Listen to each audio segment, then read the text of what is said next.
안녕하십니까. 사단법인 대한사랑과 세계환단학회가 주최하는 2022 대한국제학술문화제 5일차 일정에 함께해 주신 여러분 진심으로 감사드립니다. 저는 오늘 사회를 맡은 대한사랑 이영미 회원입니다. 오늘 대한국제학술문화제 5일차는요. 환단고기 분과와 점심시간 이후 채치원 난랑비서에 대한 검증이란 주제로 한국전통문화대 최영성 교수님의 특강과 천부경 분과 그리고 한민족 정신문화 분과로 이루어져 총 10분의 발표가 예정되어 있습니다. 여러분 끝까지 함께해 주시고 한국의 역사 문화를 전 세계에 바로 알리고 학문적 기틀을 마련하는 이 소중한 자리에 함께 힘을 실어주시면 감사하겠습니다. 먼저 오전을 여는 첫 시간은 환단고기 분과 두 번째 시간입니다. 사회를 맡아주실 충북대 안병우 교수님과 발표자분들을 모셨습니다. 큰 박수로 첫 시간을 열도록 하겠습니다.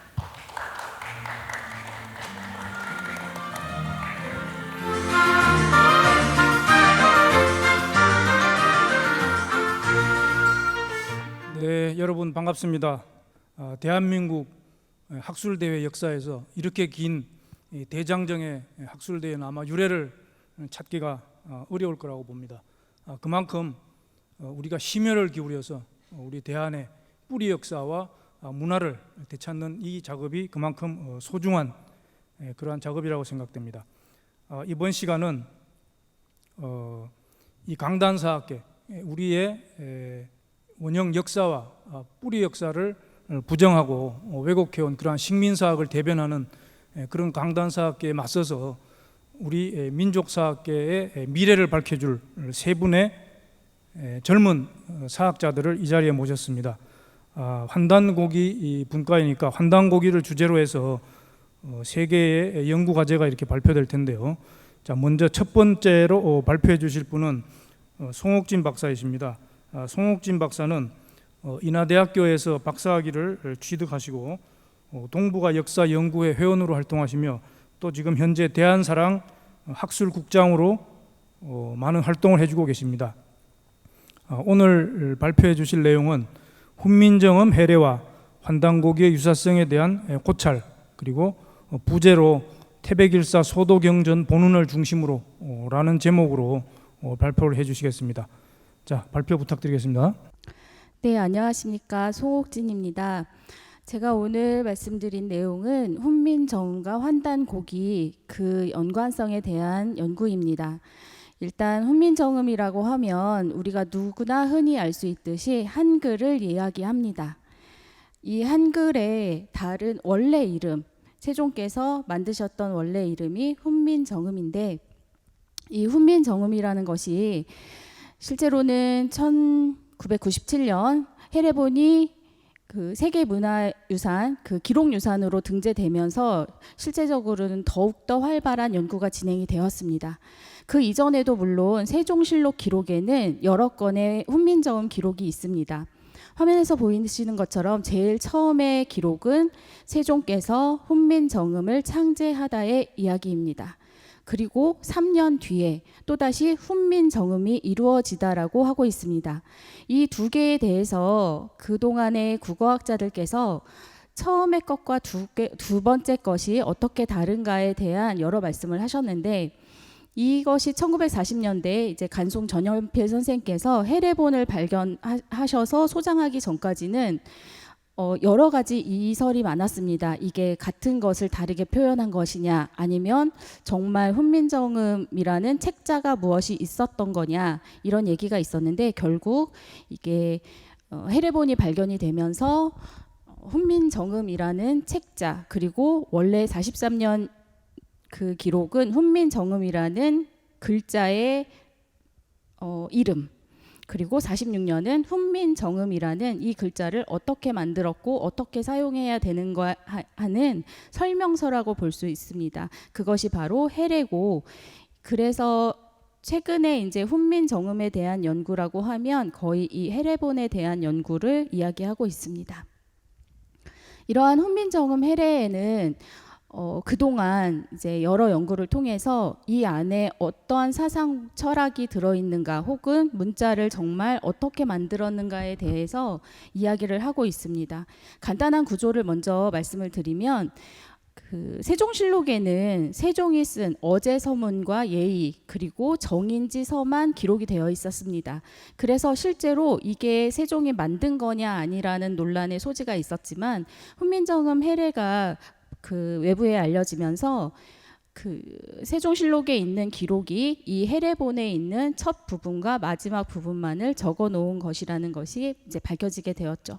여기에는 훈민정음을 어떻게 만들었는지가 쓰여 있습니다. 그런데 거기에 가장 많은 비중을 차지하고 있는 그 키워드를 보자면 사상을 보자면 음양오행설, 그래서 이것이 그 중국의 영향을 받았다라고 해석하는 분도 계시고, 그리고 이거를 거란 북방 쪽에 문자를 본따서 했다.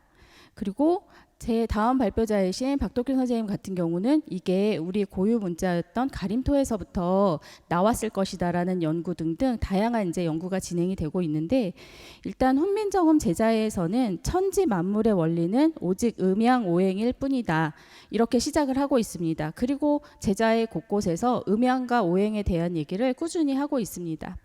그런데 여태까지의 제자해에 대해서 해석을 아설 순치 후의 순서대로 보통 도표를 만들고 그거에 대해서 해석을 하고, 그게 이제 오행과 여러 가지 사상을 연결시키는 그런 연구가 있었는데, 이 훈민정음의 해례본에는 정확하게 그 목구멍은 깊숙하고 젖어 있어서 오행 중 수에 해당하고, 그 다음은 목이고, 그 다음은 화에 해당하고, 그 다음은 금, 그 다음은 토라고 이야기하고 있습니다. 근데 이거를 가만히 보면 그것이 어떤 원리였냐 하면, 흔히들 국어학자들이 이게 과학적이고 문자를 이제 그 모양을 본떠서 만들고라고 했지만, 과연 이게 어떤 과학적이라는 거에 대해서는 그냥 모양만 본떴다 그 이후에 더 추가적인 얘기를 하고 있지 않습니다. 실제로 지금 중학교 교과서에서도 그렇고요. 그런데 여기를 보시면 그 훈민정음 해례는 그렇게 만만하게 만들어진 책이 아닙니다. 따지고 보면 문자를 만들고 3년 동안 이거에 대한 설명서를 아주 충실히 만들었습니다. 그래서 훈민정음 해례에 나온 순서는 고스란히 여기서부터 수 안쪽 목구멍 깊숙이서부터 그 입술 바깥쪽까지 나가는 그 순서대로 그렇게 배정을 하고 있는 것입니다. 그리고 그 다음에 이제 초성과 종성은 다시 사용을 되는데, 초성이 음양오행의 가장 기본적인 원형을 담고 있다라고 말할 수 있다고 한다면, 중성은 아마 훈민정음의 가치가 가장 잘 드러나는 그런 부분이 될 텐데, 여기에는 이렇게 적혀 있습니다. 오로지 천지인의 의미에서부터 비롯돼 가지고 이 글자를, 그러니까 중성을 만들었다고 쓰고 있습니다. 그래서 가운데 소리는 모두 11자, 아는 혀를 오므려서 소리가 깊으니 하늘이 자시에 열리는 것과 같다. 둥근 모양은 하늘을 본뜬 것이다. 이거는 자시에 열리는 것, 자시, 그 다음에 땅이 축시, 사람이 인시에 배속을 한 거는 하늘이 먼저 나오고 땅이 두 번째로 나오고 그 다음에 나오고 사람이 또 땅 다음에 나왔다. 그리고 하늘, 둥근 하늘 모양을 본뜬 것이다. 평평한 땅을 본떴다. 여기에서 천원지방인가? 라는 생각을 하실 수가 있고, 그리고 그 다음에 일어선 모양은 사람을 본뜬 것이라고 해서 정확하게 하늘과 땅과 사람을 여기에 매치시키고 있습니다. 제가 훈민정음과 환단고기가 어떤 연관성이 있는가를 처음에 생각해 보게 된 계기가 바로 이 중성의 제자해인데, 여기에서 보면 천일일, 지일리, 인일삼이라는 그 명확한 문구가 여기에서도 이렇게 떠오르게 되지 않습니까? 저는 이거를 보고 그거랑 너무 똑같은 건데 라고 생각을 했습니다. 그리고 전체 해례본의 내용 중에서 이거는 이제 2016년도의 연구 결과였는데, 이 안에 들어있는 훈민정음이라는 것 자체가 글자는 말의 표현이고 말은 그 사람이 뿜는 기운의 표현이고 그 기운은 태초부터 어떤 것이 이제 이루어져 나오는 현상이니까 이 말 속에는 어떠한 그 의도가 숨어져 있다라는 그런 연구를 시작을 했었습니다. 그러고 나서 해례본을 봤더니 이 해례본 속에 들어있는 글자를 찾아보니까 천지인 요런 단어들은 97개, 97회, 음양오행은 40회에 달했습니다. 이거는 그간의 음양오행이 해례본 전체에 걸쳐서 그 영향을 미쳤다라고 하는 거에는 조금 다른 결과물이 나온 거죠. 이렇게 본다면 해례본은 그러니까 세종과 집현전 학자들이 이 훈민정음의 사용 설명서를 얘기할 때 가장 바탕에는 천지인을 두고 그것의 표현과 그거의 세부 항목으로 음양오행을 두었다라고도 말씀을 드릴 수 있겠습니다. 자, 그러면 이게 앞서 말씀드렸다시피 중성의 제자에는 제 생각에는 명확하게 천부경의 내용과 일치하는 부분이 보입니다. 그러면 이거 외에도 그 환단고기와 과연 해례본이 무슨 연관이 있겠는가, 그거에 대해서 이제 환단고기가 어떤 책인지를 일단 간략하게 조금 더 말씀을 드리고 싶습니다. 환단고기는 다 아시다시피 한 권의 책이 아닙니다. 여러 5가지 시기를 보면 신라시대부터 조선 마지막에 태백일사는 1455년부터 1528년 그 이맥의 생물연대를 보시면 세종이 훈민정음을 창제한 이유입니다. 그래서 여기에 나오는 글들을 보면 아, 이게 훈민정음 해례를 보고 썼을까 하는 그런 부분도 상당히 발견할 수 있습니다. 그래서 이 환단고기를 우리가 어떻게 봐야 될 것인가, 그거에 저는 환단고기를 과연 역사서로만 보고 사학자들의 판단에만 맡길 것인가라는 의문이 듭니다. 그 이유는 환단고기에 우리가 논란이 아직까지도 되고 있는 오성치루, 이 현상이 불과 지난주에 이루어졌습니다. 저희 대한사랑 이사장님이 천문학자십니다. 근데 이 천문학자가 환단고기 안에 있는 그 오성치루 내용을 보시고 기존의 연구 성과가 맞네라고 말씀을 하셨습니다. 물론 오성취루라는 이 루자가 이게 지금의 현상과 명확히 일치는 하지 않는다고 하셨습니다. 그거는 그 천문학자의 전문적인 설명을 참조를 하시면 좋겠고요. 다만 이게 그 당시에는 몰려있는 루의 현상일 수 있고 지금은 오성 결집이 제가 알기로는 26일까지 지속된다고 합니다. 동양 사상의 전문가이신 철학자 이기동 교수님께서는 저희 이번 학술대에 이제 공동 주최하는 세계 환단학회의 이제 다음 회장이신데, 이 사상가 철학자께서 이 환단고기 책에 대해서 이런 평가를 내리셨습니다. 내가 대한민국 결정권을 가졌다면 국보위원은 환단고기를 하겠다. 현재의 철학을 기반으로 동양 사상 전공자십니다, 이분은. 근데 이런 분들이 이 책을 보고 아, 이건 정말 국보에 버금가는 책이다. 그러면 그 안에 과연 무엇이 있는가를 봐야 된다라는 거죠. 또한 한 번만 더 말씀드리면 이분은 그 국제정치 전문가십니다. 국제정치와 특히 안보, 군사 뭐 이런 쪽의 전문가신데 이런 분이 환단고기 책의 내용에 대해서 해석하고 평가하고 이런 부분에 있어서 이거를 이거는 작년에 저희가 똑같이 학술대회를 할 때 그 당시에는 대만 전쟁이 발발될 수 있고 뭐 이런 얘기가 있었는데 이게 우리나라로 오면 일본의 야욕 혹은 지금은 중국의 야욕에 그거의 기반을 우리나라의 역사학계가 들 수 있다라고도 평가를 하셨습니다. 그렇다면 이게 단순히 일부 사학자들의 그 말과 그런 평가만으로 이 책이 평가를 받아야 되는가라는 데에서 조금 더 고찰을 해볼 수가 있을 텐데, 제가 평소 좋아하는 이제 교수님의 분명한 문장이 있습니다. 이 환단고기에 대해서 그분은 나는 철학자니까 이 책을 철학적 관점에서 바라보겠다라고 말씀을 하셨습니다.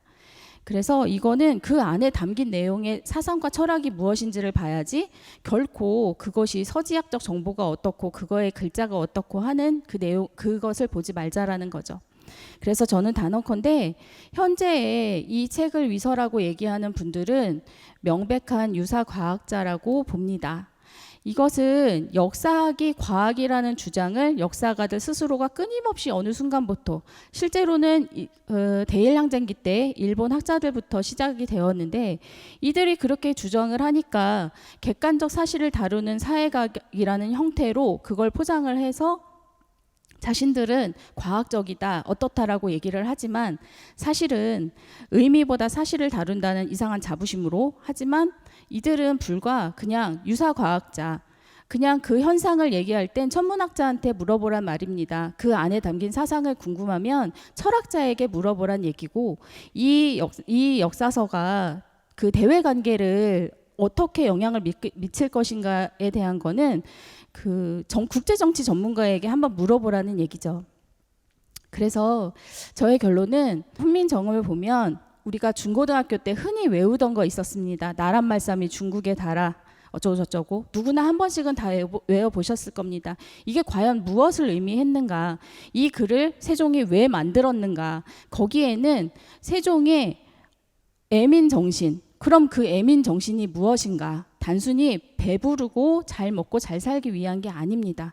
이 국민 한 사람 한 사람이, 백성 한 사람 한 사람이 자신의 본성이 무엇인지, 자신이 왜 나왔고 왜 앞으로 어떻게 살아가야 할 것인지, 그거에 대해서 끊임없는 성찰을 한 결과가 훈민정음이라는 그 결과물을 통해서 나왔다라고 생각이 되고, 그렇기 때문에 그 우리나라 전반, 그리고 실제로 고조선 영역이라고 얘기되어지는 그 이전에 배달국이라고 우리가 추론하고 있는 그 지역에서 끊임없이 사람에 대한 이야기와 사람에 대한 형상과 사람에 대한 표현이 나왔다라고 저는 생각을 합니다.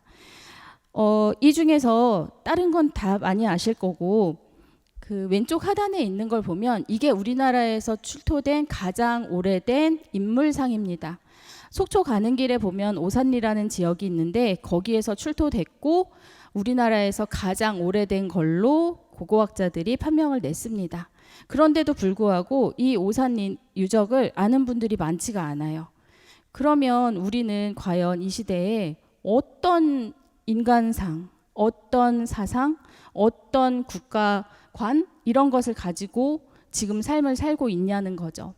그래서 저는 이 두 책이, 해례본도 그렇고 환단고기도 그렇고, 결국 이것들이 얘기하는 거는 우리 후대에게 혹은 지금 사람들에게 무엇을 전할 것인가라고 하는 이야기를 한다고 생각을 합니다. 그래서 훈민정음과 환단고기의 가르침은 결국 어떤 인간이 될 것인가에 대한 설명이고, 훈민정음은 그 시대에 세종이 백성들에게 전해주는 복음입니다.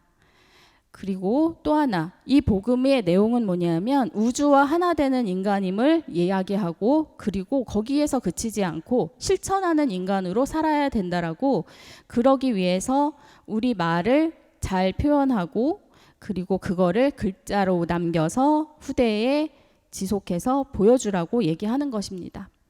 그래서 그 중에서 이 많은 이야기들, 이 많은 서적과 이 많은 문헌들 중에서 가장 압축적인 형식은 환단고기, 그 중에서도 태백일사, 거의 동시대입니다.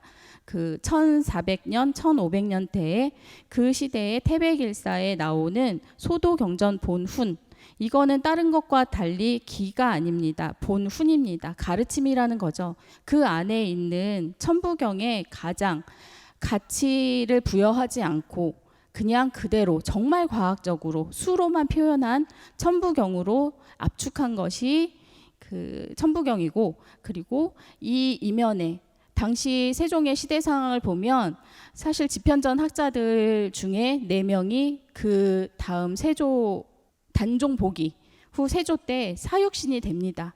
그러면 이 사람들이 추구하고자 했던 사상이 무엇인지를 조금 엿볼 수 있는데, 이들이 그러면 드러내지 못하고 그 이면에 감춰져야 했던, 그래서 그게 목판 인쇄가 됐지만 후대까지 다 소멸되고 수서령에 걸리고 해서 이제서야 그 1940년대에서야 드러나게 된 이유는 그 본의를 숨겨서, 그렇지만 백성들이 모두가, 우리 모두가 뭐 임금이고 신하건 양반이건 이런 거 상관없이 모두가 실천하는 인간, 그리고 인간성, 그래서 신에게로 신일합일로 가는 그런 인간이 되기를 원하는 그런 방안이었다라고 저는 생각을 하고, 때문에 훈민정음 해례와 그 환단고기 안의 내용은 상당 부분 일치하는 부분이 많습니다.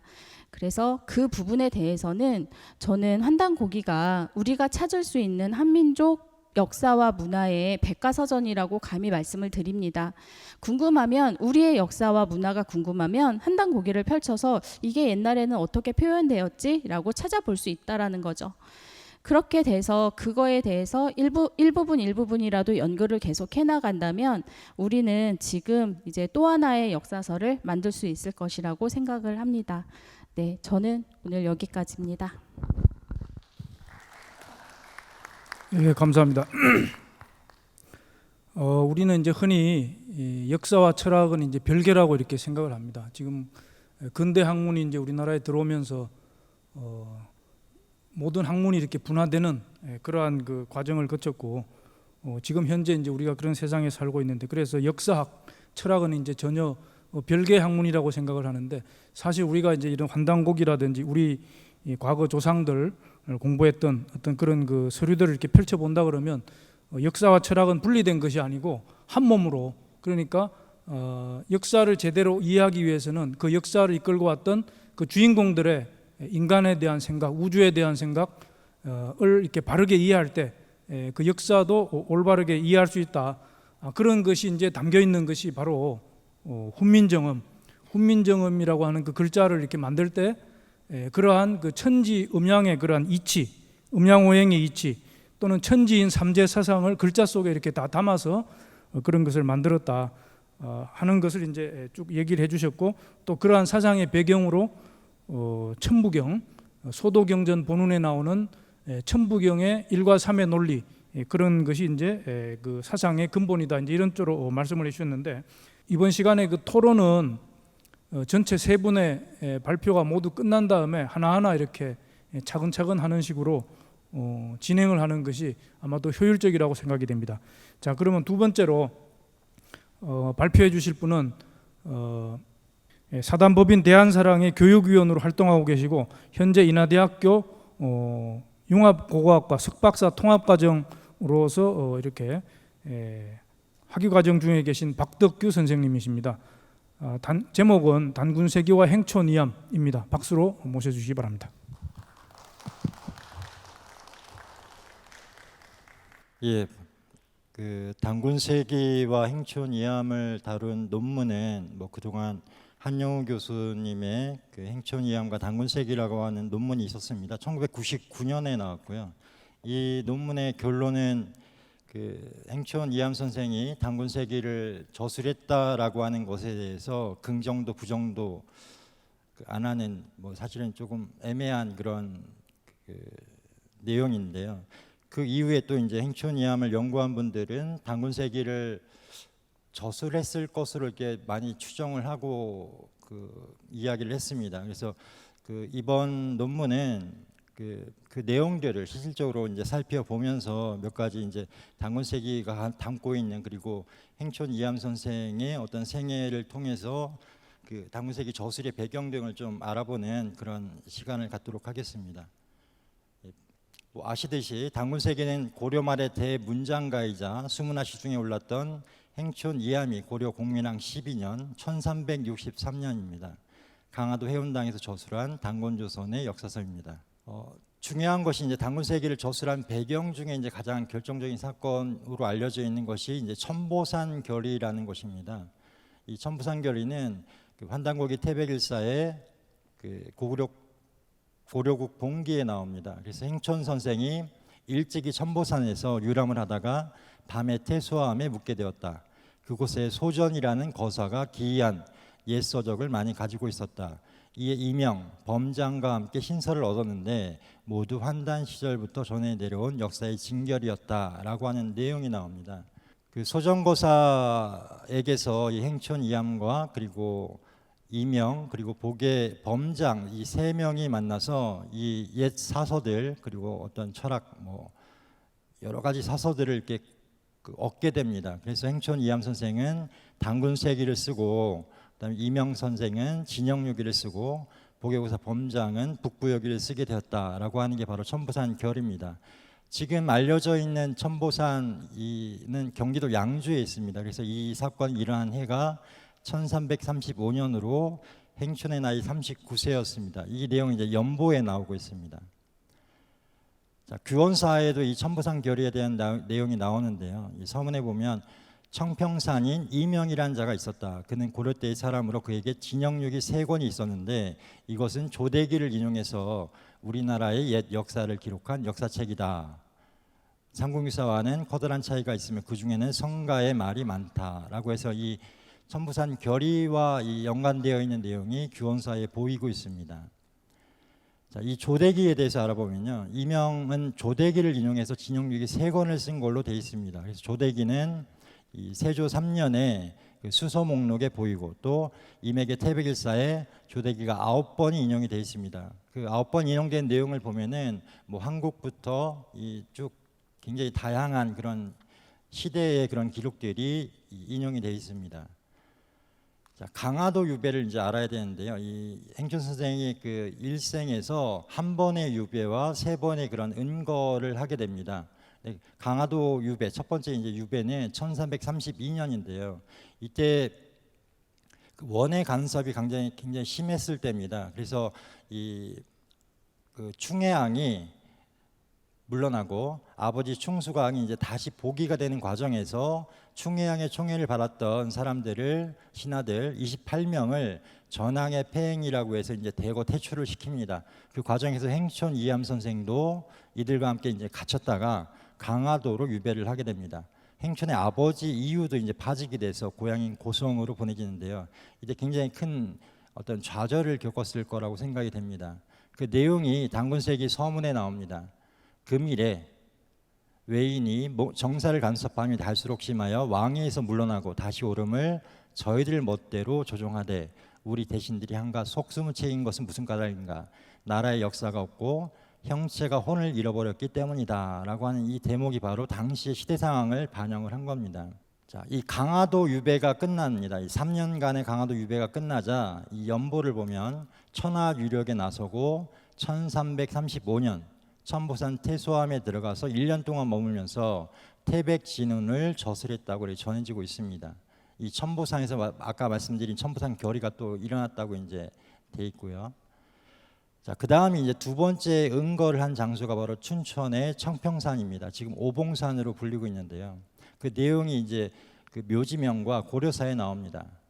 계사년 1353년 공이 스스로 생각하기를 내 나이 장차 60이 되고 지위 동안 극에 달하였으니 이때에 은퇴하여 물러가지 않고 다시 어느 때를 기다리라 하고 벼슬을 버리고 청평산으로 들어갑니다. 밑에 보시면 고려사도 마찬가지로 공민왕초에 철원군으로 봉하자 사직할 것을 간청하고 청평산으로 들어갔다. 왕의 부름을 받고 돌아와 수문화 시중이 되었다. 그러니까 이 청평산 은거가 끝난 해 1358년에 이제 수문화 시중으로 이제 다시 복귀를 하게 됩니다. 자, 천보산 결의 장소에 대해서 제가 보다가 지금 이제 천보산은 경기도 양주에 있는 이 산으로 알려져 있는데요. 좀 문제가 의문이 좀 생겼습니다. 그 중에 하나가 뭐냐면 이 천보산 결의에 참여한 3분 중에서 범장, 범세동이죠. 이분의 나이가 조금 문제가 있는 거예요. 첫 번째는 화해사전이나 화동인물총기를 보면 원천석이 범장을 부른 호칭이 범군입니다. 그러니까 적어도 동갑이거나 나이가 어리다는 거죠. 근데 원천석 선생은 1330년생으로 알려져 있습니다.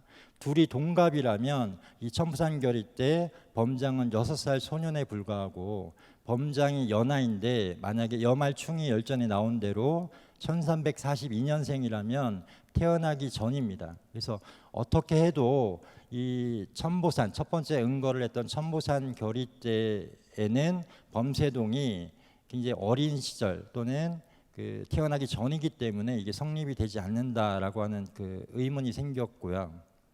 그래서 이 청평산이 아닐까라고 생각을 하게 됐습니다. 그래서 이 청평산에서 이 이명은 진영유기를 쓴 이명은 청평산인으로 알려져 있습니다. 근데 이 청평산인, 뭐 아시는 것처럼 산인이란 말은 은거를 계속하고 있다는 뜻이잖아요. 근데 양주의 천보산까지 가서 행촌 이암 선생을 만났을까라고 하는 의문이 들고요.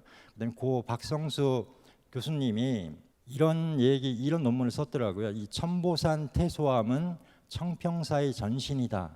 그래서 이 자세한 내용은 쓰지 않고 요 내용만 쓰셨기 때문에 박성수 교수님도 이런 어떤 의문을 가졌던 게 아닐까, 이 청평산이 천보산이 아닐까라고 이렇게 생각을 하셨던 것 같습니다. 만약에 청평산 은거 당시에 그 천보산 결이라고 불리는 세 분의 동맹이 있었다면 이때의 범장의 나이는 24에서 29세이기 때문에 적절한 가능한 나이라는 것이죠. 그래서 이걸 통해서 이제 범장의 나이가 원천석과 같았거나 약간 어렸던 것으로 이렇게 볼 수가 있습니다. 자, 이 청평산을 좀 알아보겠습니다. 이 청평산의 유래를 먼저 보면요, 고려 초에는 경운산으로 불렸습니다. 그런데 이 선불에 정통했던 이자연이라는 사람이 있습니다. 이 사람이 37년 동안 머물면서 청평산으로 고쳐 부른 후부터 이제 청평산으로 불리게 됐습니다. 이 청평산에 위치한 청평산은 고려 초에 원래 백암선원으로 돼 있었습니다. 이 백암선원을 이자연의 아버지 이이가 중건을 내서 보현원으로 바꿨고, 이자연이 다시 중창해서 문수원으로 바꾸고, 이때 중요한 게 8개의 암자를 짓게 됩니다. 이 청평산은 그 유래가, 그 의미가, 당시 고려시대의 의미가, 청평산은 이자연이 주석하면서 고려시대 선가의 중심지가 됐습니다. 그리고 거사불교의 요람이 됐습니다. 이 소정 거사할 때의 거사도 마찬가지로 이 뭐 스님이 아니고 속세의 그런 그 사람을 이제 거사라고 부르는데요. 그 거사, 고려 거사불교의 요람, 그리고 고려 성가의 중심지였던 곳이 바로 이 청평사입니다. 이자연의 호는 시감, 청평거사, 희자 등으로 불렸습니다. 근데 이 희가 굉장히 중요한데요. 희는 노자 도덕경에 보면 보아도 보이지 않고 들어도 돌리지 않는 도의 본체를 희라고 합니다. 그래서 이 희사상은 삼성기 하의 저자인 원천석의 시에도 이 희사상이 나타납니다. 자, 운곡 시사를 보면 그 삼교 일리병서라는 그 내용에 이런 내용이 있습니다. 많고 훌륭한 도리의 문은 깊고 오묘한 세계로 이어지나니 하늘을 불러서 서로 호응하니 이안이 신선인가. 진실로 내 몸을 닦아 마침내 진리의 본체를 깨닫노니 둘러보는 물빛과 산빛이 온통 고유할 뿐이다. 삼교의 종풍은 본래 차이가 없는데 잘못을 개교하고 옳음을 다툼이 개구리와 같다.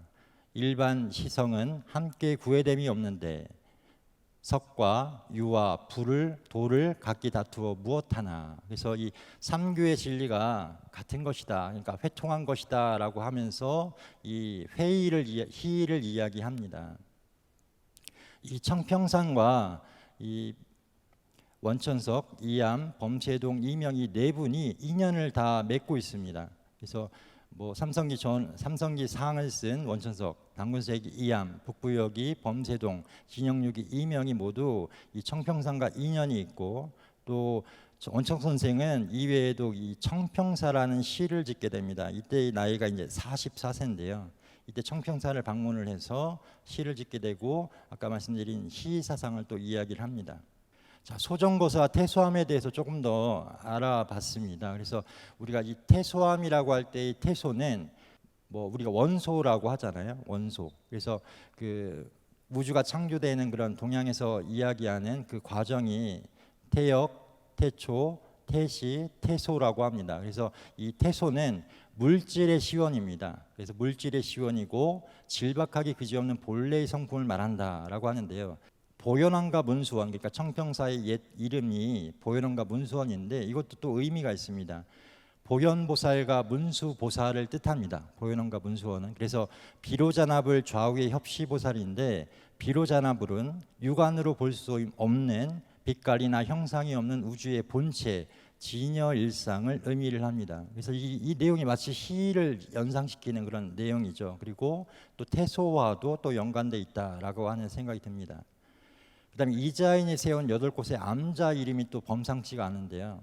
견성암, 양신암, 칠성암, 등운암, 복희암. 복희암은 이제 복희는 행복을 뜻합니다. 지금 말로. 지장암, 시감, 선동암입니다. 그래서 뭐 그 과정 마치 이 선도 수행을 해서 선의 수행을 해서 신선이 되는 그런 과정을 암시하는 듯한 그런 8곳의 암자 이름이 있고요. 오른쪽에 이제 작게 잘 안 보이시겠지만 청평사의 그 안내 책자에 나온 내용인데요. 신선의 세계로 들어선 길이다입니다. 그래서 이런 내용들을 볼 수가 있고, 그다음에 이제 소에 대해서 보면 소는 꾸미지 아니한 본연 그대로의 성질인 질의 바탕이다. 그래서 질지시야라고 합니다. 그다음에 저는 지덕체 삼력을 겸전한 완전하고 건전한 인격자, 그러니까 완성자를 뜻하는 거죠. 인간으로서 완성된 존재. 그래서 이자연이 세운 첫 번째 암자는 본래의 성품을 보는 견성이고, 8번째 암자는 완전한 인간, 전이 된 신선들이 사는 마을인 선동을 뜻하고 있습니다. 그래서 이 과정들이 굉장히 의미가 있다라고 되고요. 그다음에 이 태소에 대해서 알아볼 수 있는 게 최근에 이제 우리 상생출판에서 이제 출판을 했죠. 그래서 어저께인가요? 그 전재우 연구실장님이 자료실장님이 요 내용을 잠깐 얘기를 하셨는데, 이맥이 태백일사에 수록한 행촌의 태백진운이 있습니다. 그래서 아까 천보산 은거를 했을 때 썼던 게 바로 태백진운이라고 알려져 있습니다. 이 태백진운에 해학 이기 선생, 그러니까 계연수의 선생의 스승이면서 이 환단고기를 감수하셨던 분입니다. 이분의 주석을 단 게 바로 중주, 진교, 태백경입니다. 중주는 이제 주석을 이제 늘렸다. 그리고 진교, 참된 가르침이다.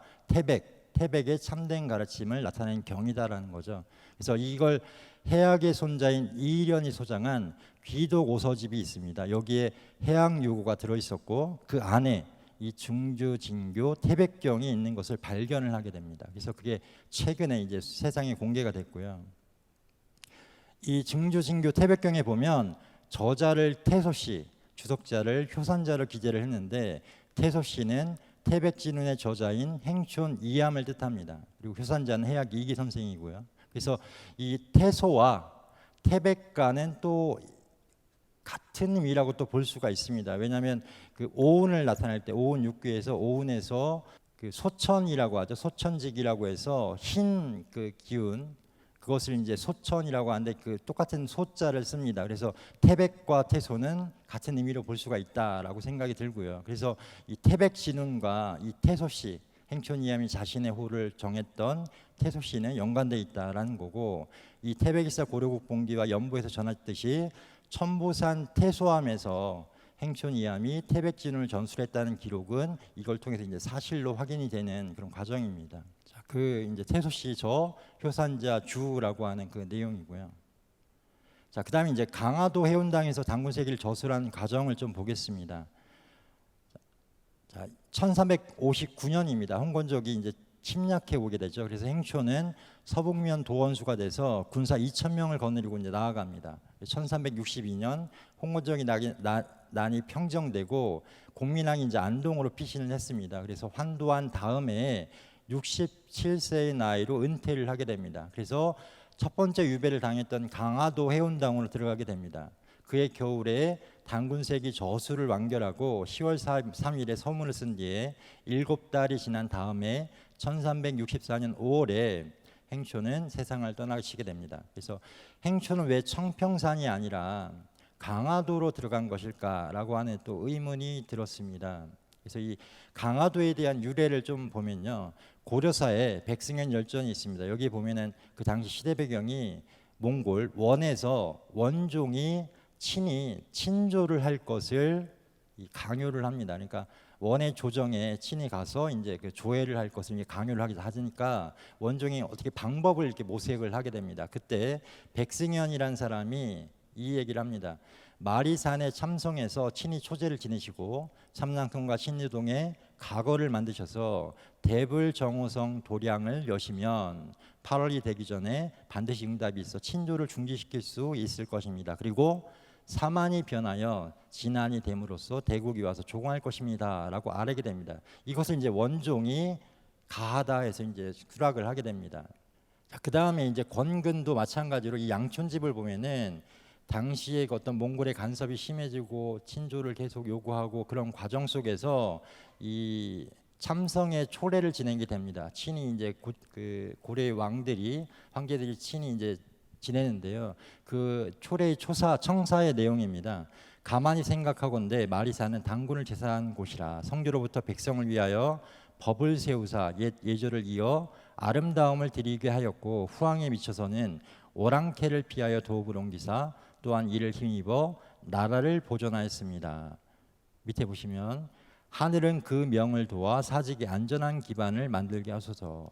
당군께서 천재를 지내셨던 그 마리산이 있는 강화도에 들어가시게 된 이유 중에 하나가 바로 이것 때문인데요. 당군의 어떤 성주의 그 어떤 보살핌을 가피를 얻고자 하는 그런 내용입니다. 이 고려 때 그 몽골이 쳐들어오자 그 강화도로 천도를 하죠. 1232년인데요. 이때 이제 일반적으로는 수전에 약하기 때문에 몽골이 이 강화도로 들어간 것이다라고 이렇게 보는 게 통설이었습니다. 그런데 다른 의견도 있습니다. 그게 뭐냐면 강화도 마리산 참성단, 즉 국조 당군에게 의지를 해서 배수의 진을 치는 그런 의미도 있다. 그래서 강화도로 천도하자라고 했던 천도파의 일부는 당군과 연결 지음으로써 강화천도의 당위성을 선전했을 것이다. 실제 이런 기록들이 있습니다. 행촌 선생이 어떤 소단락의 결론입니다. 정치적 혼란과 삶의 고비에서 천보산 그리고 청평산으로 응거를 합니다. 그래서 천보산에서 태백진운을 저술하고 청평산에서는 농상집요를 실현해보는 그런 시간이었습니다. 그리고 생의 마지막 순간에 강화도로 들어갔습니다. 고려가 몽골의 침략으로부터 사직을 지키기 위해 강화도에 들어가 대장경을 만들었던 것처럼 고려에도 나라의 근본이 선비의 기계는 나라의 역사를 바로 세우는 것이란 믿음으로 당군조선 역사 중심이 살아있는 강화도에서 당군세기를 저술하게 됩니다. 그래서 행촌삼서라고 불리는 태백진은 농상집요 당군세기의 그런 저술 과정이 이 응거의 과정과 일치를 한다는 것을 알 수가 있습니다. 자, 당군세기 역사체계를 살펴보겠습니다. 규원사에 있는 것처럼 이 규원사는 마찬가지로 그 아까 말씀드린 것처럼 청평산인이라고 하는 그 이명이 쓴 진영 6기의 내용 중에서 옛 기록을 이제 취해서 이제 규원사를 쓰게 됩니다. 뭐 가장 큰 차이점은 이렇게 볼 수가 있습니다. 영년은 일단 당군세기가 2096년인데 반해서 규원사는 그 절반 정도인 1205년입니다. 그리고 중요한 부분이 이 도읍지인데요. 왜 도읍지냐면 이 도읍을 천도한다는 것은 왕조의 어떤 변화를 뜻합니다. 그래서 우리가 아는 것처럼 당군세기는 사만, 삼조선, 대부여로 이렇게 바뀌게 되잖아요. 국호가 그 교체 시기마다 천도를 했던 겁니다.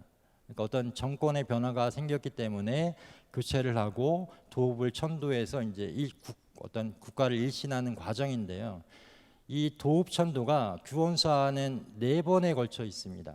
우수와 신주, 낙랑월, 당장경, 아사달루에서 4번을 천도를 하는데 당군세기는 2번의 천도를 하게 됩니다. 그러니까 3곳의 도읍지가 있는 거고 규원사는 5곳의 도읍지를 이야기합니다. 그래서 계통도 큰 차이가 있는 게 뭐냐면 당군세기는 사만, 삼조선, 대부여로 나뉘게 되는데 규원사는 당군조선이 쭉 이어지다가 열국시대로 이렇게 흘러가게 됐다라고 이렇게 서술이 되어 있습니다. 그다음에 정치에도 5가인데 반해서 규원사는 8가입니다. 그리고 세법도 20분의 1 세법에서 80분의 1 세법이 된 데 반해서 90분의 1 세법에서 80분의 1 세법으로 이렇게 바뀌게 됩니다.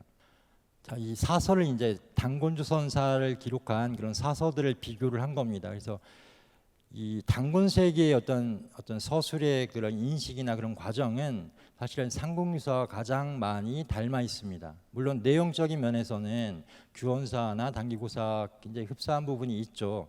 그렇지만 전체적인 어떤 맥락은 삼국유사와 가장 많이 닮아 있기 때문에 이 당군세기는 고려 초에 이렇게 저술된 것으로 알려진 그런 구삼국사라든지 이런 우리 고기류의 그런 역사 서술과 굉장히 닮아 있다, 흡사하다라는 걸 알 수가 있습니다.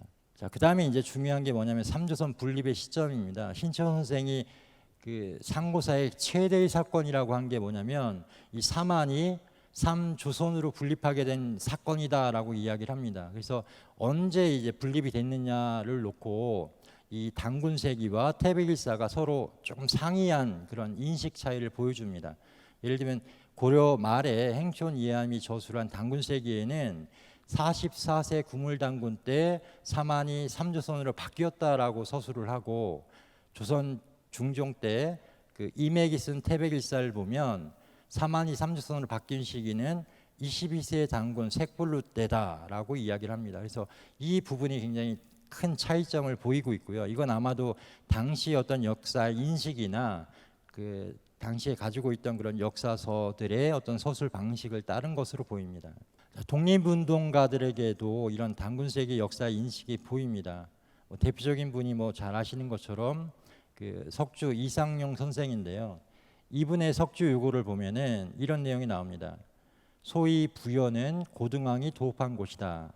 단시에 신속이 된다는 것은 더욱 확실한 결과가 있다 해서 이 단군세기 그리고 환단고기에만 나와 있는 고등왕이 이제 부여와의 연관성을 볼 수 있는 그런 내용이 등장을 합니다. 이거는 어디에도 고등왕 얘기는 안 나와요. 오직 단군세기와 환단고기에만 나오는데 그 내용이 이 석주유고에 나오게 됩니다. 자, 단군세기 이제 21세 소태단군 때 개선 욕살이었던 고등이 몰래 군사를 이끌고 해서 고등이 임금께 사랑을 보내서 우연왕이 되기를 추청하였다. 임금께서 꺼리시며 윤호하지 않으시다가 거듭 청함으로 윤호하시고 두막루라 불렀다. 고등이 홍수하고 손자 색불루가 우연왕을 계승했다 해서 이분이 이제 22세 단군으로 이렇게 등극을 하시게 됩니다. 근데 색불루의 할아버지가 바로 이제 개선 욕살이었던 고등이고요. 이분이 우연왕이 되고 두막루라고 이렇게 불리게 됩니다.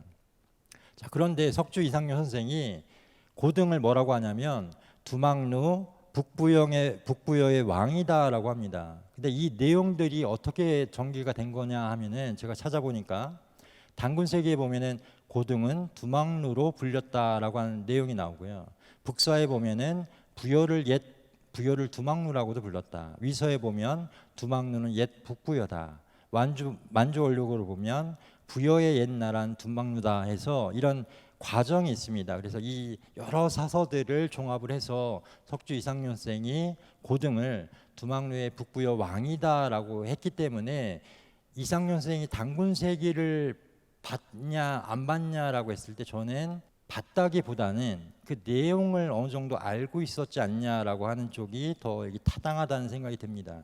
왜냐하면 이 고등 부여왕 이 두막루 이 찾는 과정이 그 석주유고를 보면은 북사와 위서와 만주원록을 인용을 합니다. 그래서 이런 과정을 거쳐갖고 고등이 이 두막루 북부의 왕이라고 했기 때문에 만약 단군세기를 받거나 그 내용을 정확히 알고 있었다면 이렇게 거쳐가는 그런 과정을 굳이 서술하지 않았을 것이다라는 생각이 듭니다. 자, 이 고등한천도는 예전에 제가 말씀을 드린 적이 있죠. 그래서 이 그 1048년에 색불루 장군이 그 송화강 아사랄 내서 백악산 아사랄로 이제 천도를 하는 과정에서 부여신공이라 불리는 지금 이제 개원이죠. 장단경에 그 할아버지인 고등왕을 모신 사건이 바로 이제 그 고등왕 천도의 과정인데요. 이 개원에서 이제 나중에 대부여로 이제 국호를 바꾸게 되는 천도를 해서 그런 과정입니다. 그래서 저는 원부여라고 이렇게 부르고 싶은 그런 내용입니다.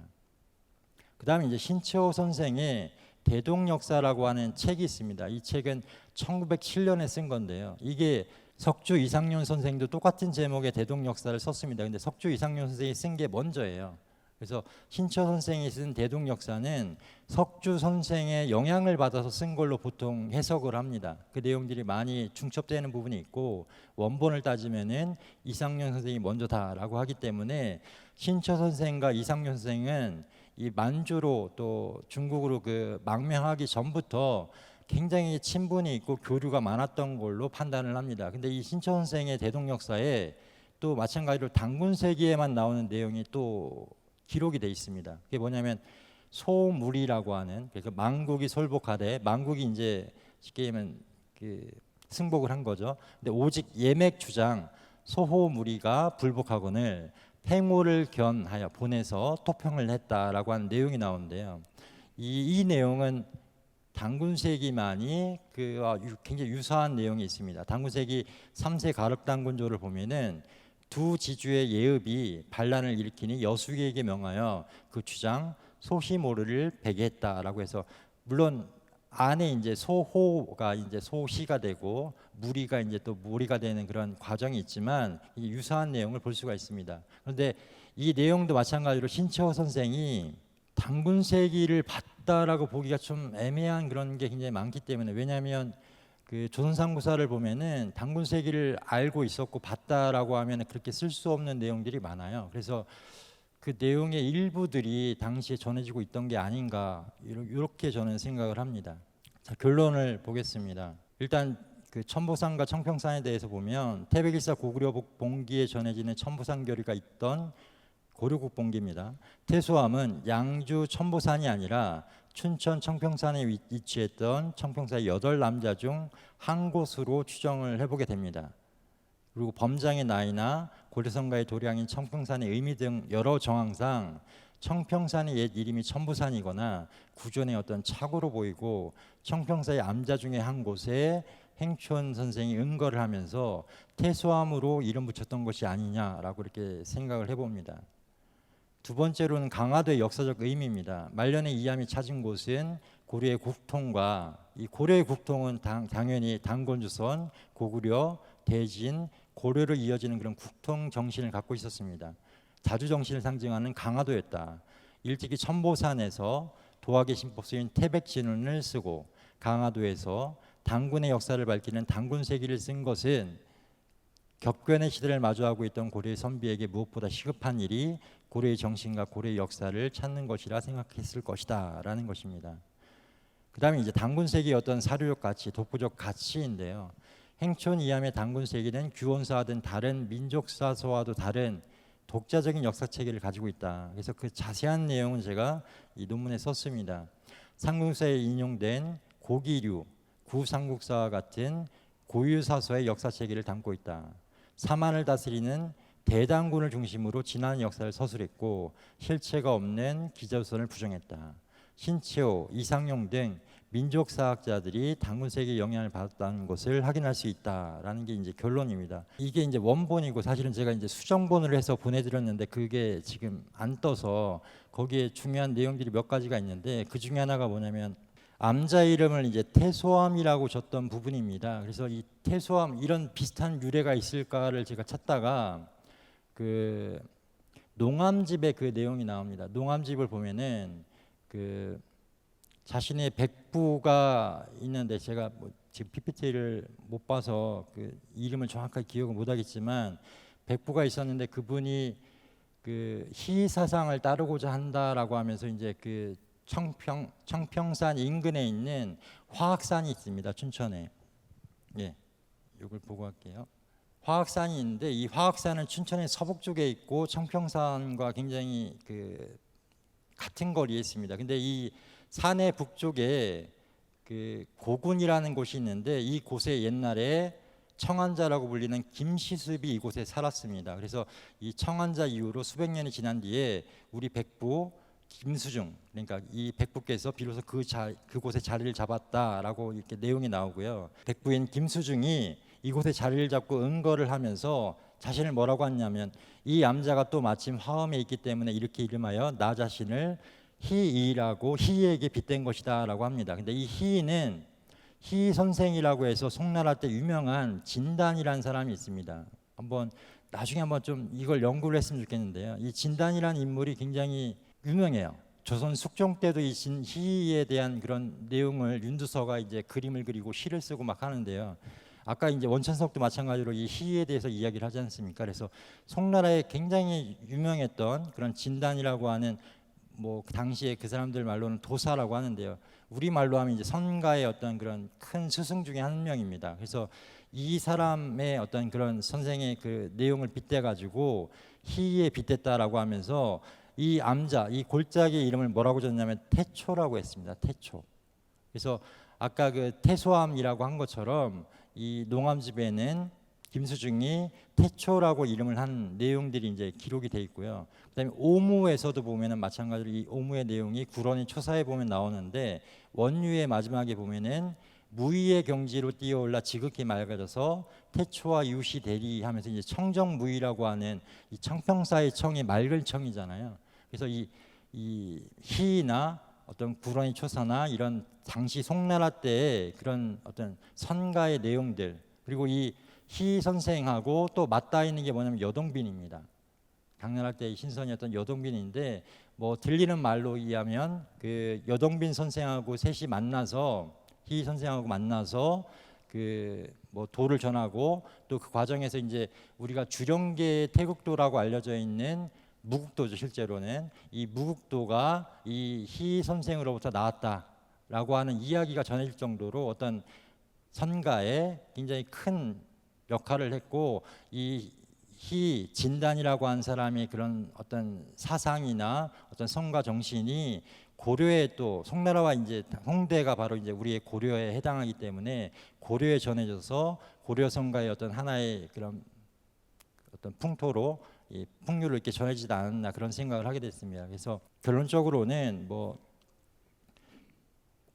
그 행촌 선생과 그 단군세기에 대해서 이렇게 뭐 간략하게 이렇게 살펴보았습니다. 이상으로 마치도록 하겠습니다. 감사합니다. 네, 우리가 이제 단군세기를 생각할 때 가장 뭐 기본적이고 중요한 것은 우리가 이제 학교에서 배우지 못한 이 단군의 역사. 우리가 이제 흔히 이 단군은 곰과 호랑이 그 신화에서 이렇게 쑥과 마늘을 먹고 곰이 여자로 변해서 환웅과 결혼을 해서 낳은 아들, 뭐 그냥 그런 이야기들이 이제 고조선 역사를 기술할 때 처음 나오고, 그 뒤로 이제 별 얘기가 없다가 나중에 이제 그 고조선의 마지막 왕이 기준이다 해서 그 기준이 이제 위만에게 나라를 빼앗기고 위만조선이 시작되는 것이 이제 본격적인 고조선의 역사다, 이렇게 이제 나오죠. 그랬다가 위만의 손자인 우거왕 때 가서 약 한 86년 정도 뒤인데, 그때 한무제가 이 위만조선을 쳐들어와서 멸망시키고 그 자리에 한나라의 사군을 이렇게 두면서 또 우리 역사의 새로운 역사가 이렇게 시작이 되었다라고 하는 것이 사실은 우리 교과서에서 단군조선에 대해서 기록하고 있는 그 주된 핵심 내용입니다. 그러니까 이제 그게 무슨 얘기냐면은 서기 삼국유사 기록대로 당뇨 무진년 서기전 2333년 전에 삼국유사 기록을 인용을 해서 단군이 조선을 세웠다고 한다라고 하는 그런 말을 하면서 가운데 2000년 이상 텅 빈 아무것도 없는 그런 그 역사를 이렇게 공백 상태로 비워두고 마지막에 이제 단군이 기준이다 해서 그 기준이 위만조선에게 이렇게 위만에게 멸망을 당하고 하는 그런 내용으로 이렇게 돼 있다라는 거죠. 그런데 이제 그 온전한 단군조선의 2096년의 역사를 온전하게 기록해 준 것이 바로 이렇게 단군세기입니다. 그래서 이 단군세기를 쓴 분이 바로 고려말 공민왕 때 지금의 국무총리 격에 해당되는 그 행촌 이암 선생이 쓴 그런 책인데요. 이 속에서 이제 진정한 단군의 역사를 이제 우리가 이렇게 쭉 볼 수가 있죠. 그럼에도 불구하고 이것이 이제 강단사학계에서 주장하는 뭐 그 사람들은 그것이 이제 자기네들 정통 역사라고 이렇게 이야기하는데, 그것과 이렇게 맞지 않기 때문에 어떻게 하든지 이 단군세기를 이제 부정하려고 하는 그런 기류가 이제 굉장히 강합니다. 그래서 오늘 발표한 이 논문도 이 단군세기는 그렇게 부정할 만한 내용이 아니고 이러저러한 그러한 역사와 내력과 단군세기가 저술되기까지의 이런 그 복잡한 과정들이 이렇게 쭉 있다라고 하는 것을 이제 말씀을 해준 그런 논문이라고 저는 생각이 됩니다. 그래서 이제 여기 뭐 이제 말씀하신 것 중에 이제 천보산 태소함이 어디냐라고 하는 이런 건 사실 이제 굉장히 어렵죠.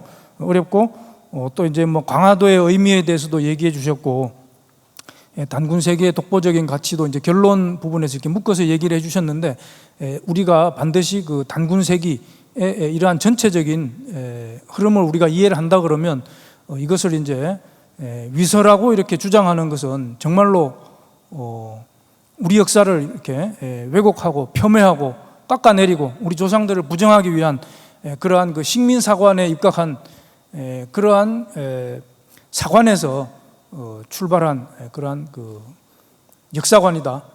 그런 것을 이렇게 지적할 수가 있습니다.